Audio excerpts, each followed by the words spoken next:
Welcome, everyone. My name is Julia. I'm one of the facilitators of the Recovery Dharma practice in the Spokane Sangha. I am so happy to be here today. I'd like to set the intention for our practice with a sentiment of metta, loving kindness, and I've got a little bowl of all of these wonderful sentiments that I have made. And Lo has made. So let me just pick this one.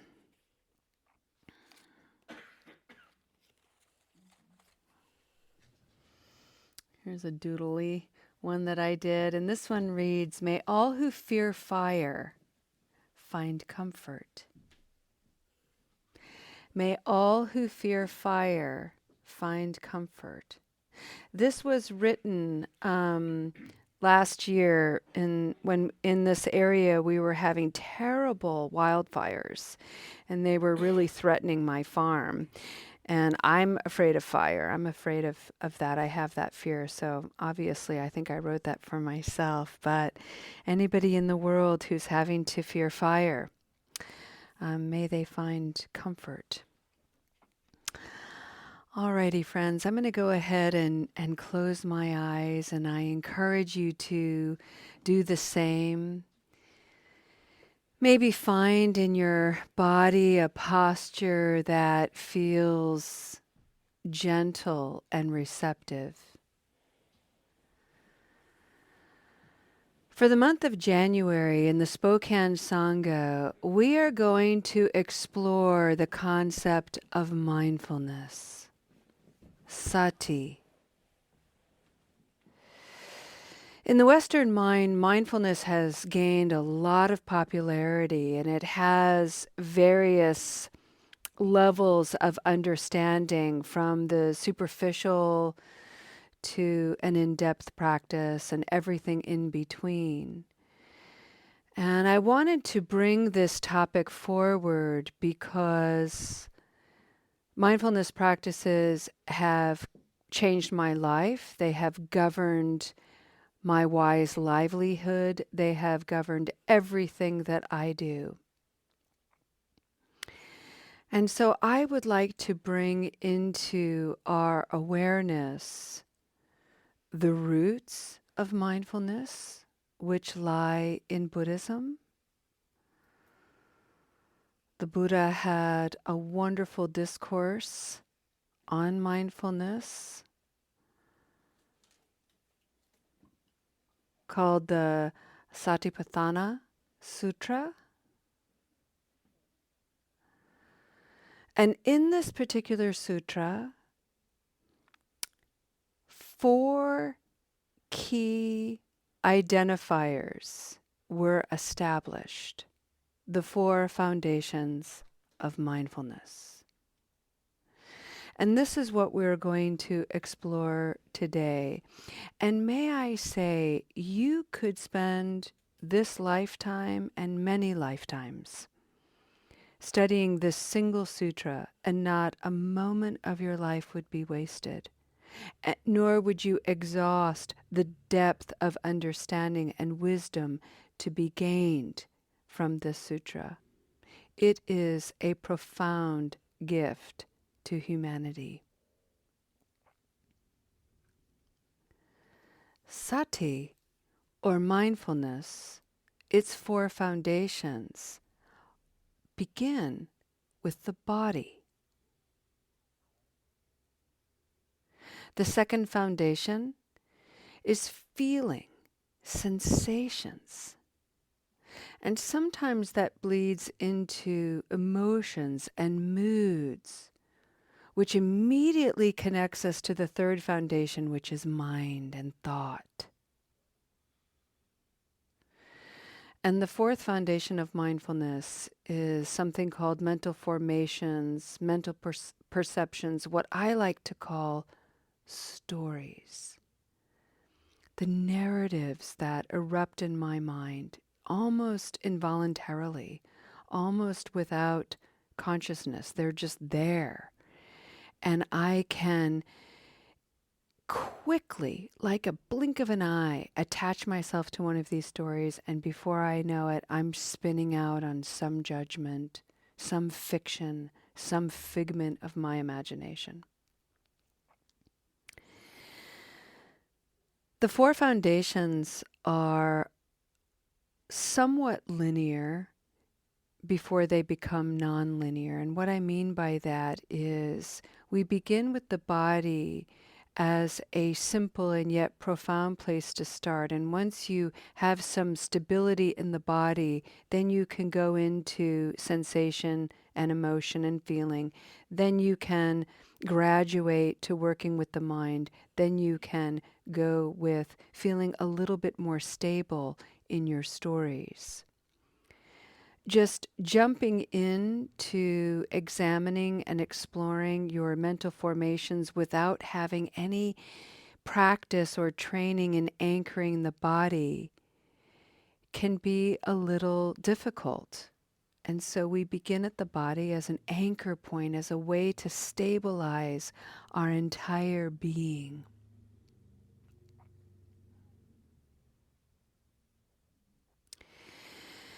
The other thing about mindfulness that I'd like to bring forward is this trinity of observation and focus. I call it a trinity. It's really just three places of focus as a way of engaging and activating mindfulness. In my mind, this is the basis of the Tonglen practice. This is the basis of the Just Like Me practice. And I find it incredibly helpful as a way of channeling this mindfulness, this practice, outward into the world for the benefit of all. When we practice mindfulness, we begin with ourselves. And many of us are habituated with first thinking of other people. To think of ourselves is selfish and self-centered. And that can be true, and just not the whole truth. So to mature ourselves, we do have to cultivate a deep understanding of how we tick, our triggers, our activations, what comes alive. So we begin with ourselves. And then we turn our gaze and our attention outward, externally to other people. And in doing so, we can see ourselves in other people. Just like me, that person gets angry. Just like me, look at that person in their confusion. And then we turn that awareness back toward ourselves, just like me, in connection. And with the activation of Tonglen, that particular spirit, that particular energy, is the more I understand myself and the more I can calm myself and the more I understand my emotions and my thoughts and everything that causes confusion and anxiety, I can gain access to feeling into it more, to understanding it more, so that others, when they encounter exactly what I'm encountering, may my practice be such that they experience less pain, less misery, less discomfort and confusion. It's a beautiful, beautiful practice of connection to others. In the spirit of recovery, whenever we have a craving, friends, we can gently and with curiosity simply allow the craving to be there. Wow, I'm having a craving. Hello, craving. I wonder what you're all about. Let me breathe into your presence. Let me try to understand it just a little. And in doing so, let me remember that in this moment, millions of other people are experiencing cravings in all kinds of ways, for all kinds of reasons. May this momentary practice bring them ease, clarity, peace. And by doing so, miraculously, we bring ourselves ease, clarity, and peace. It's beautiful. And each and every one of you has that kind of power, that kind of munificence. And I'm so grateful to be able to practice with you. Today, for our sati practice, we begin in the body, and we begin with the first of 6 body practices at the level of the breath. That's it. We breathe.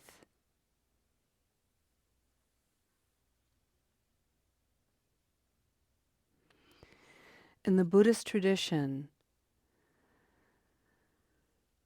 the mindfulness of breath, anapanasati is what it's called, is simply breathing in, breathing out. That's it. Your natural organic breath, the entering at the nostrils, the exiting at the nostrils, or if you prefer your attention to the belly, the rising of the belly on the inhalation, the softening and descent of the belly on the exhalation. Breathing in, breathing out.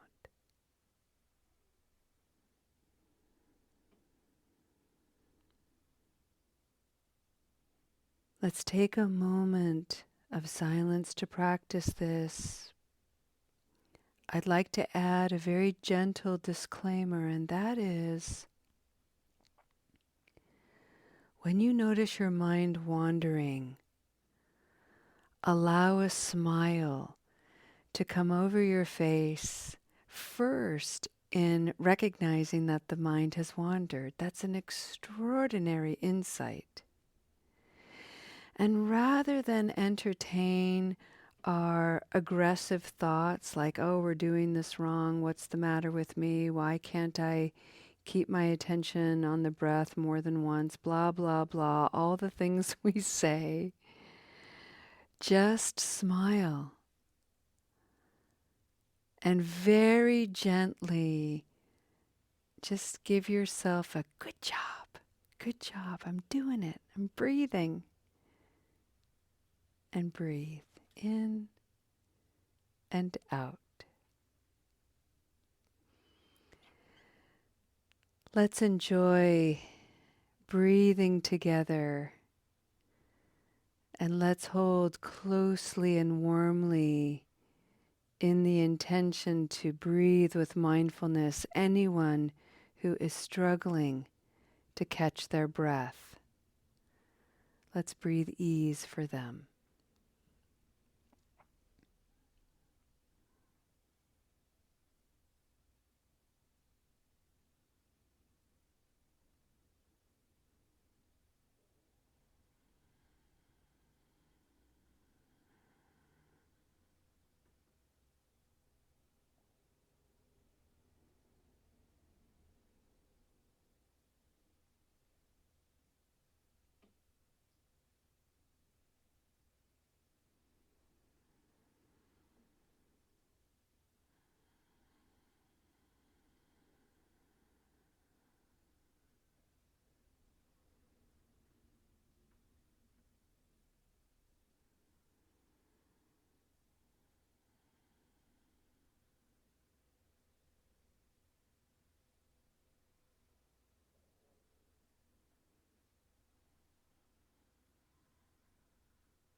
Friends,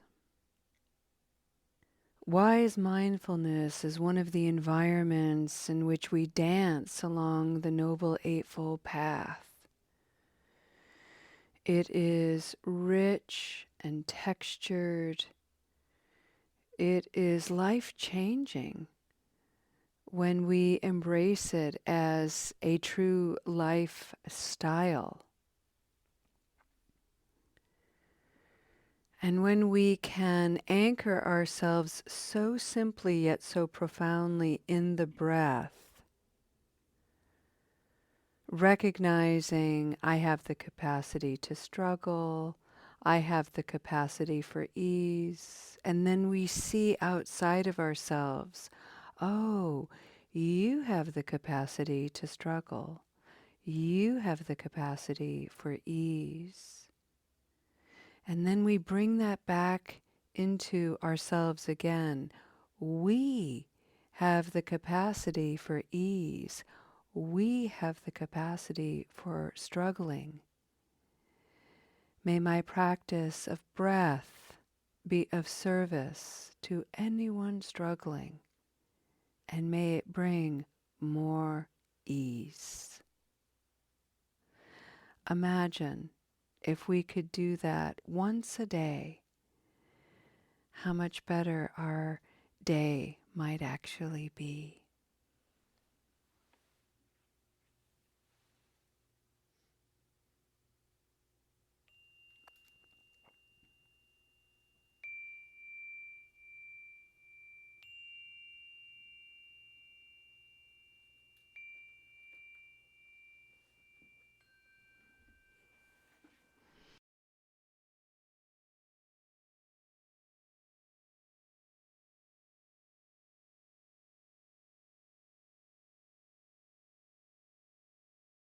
Otherwise, let's go ahead, friends, and end our practice today with a dedication of merit.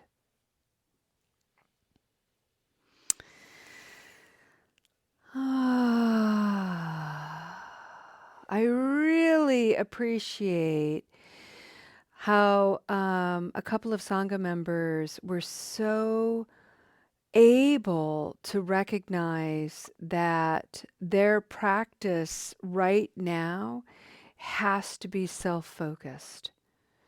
They don't want to or have already done plenty of externalizing, saving the world, I heard today. Having sympathy for others, I heard. And really, all of that is noble and wonderful. Yet, if we're unmoored, if we're unpracticed in ourselves, then our service to others is strained. And so it's beautiful when we can prioritize ourselves in a healthy, beautiful way. It's also worth mentioning that there are times in our lives where service to other human beings is not where it's at, but service to trees and gardens and animals and bees, that is where our service external to ourselves is best manifest. It's beautiful. The practice of mindfulness is to pay attention to where you can best serve yourself so that you can continue to aspire to be your best self, and then allow that to ripple into the world in whatever way it will, knowing that it is of benefit. Whether that benefit is subtle or spectacular is not relevant. It's that it is of benefit. Reflect on that. Bring it back to yourself, and may it act as a motivator to continue this good work, to continue this practice, to allow this practice to come alive in you, and may it change you for the good. To allow this practice to come alive in you and shift your whole life for the good.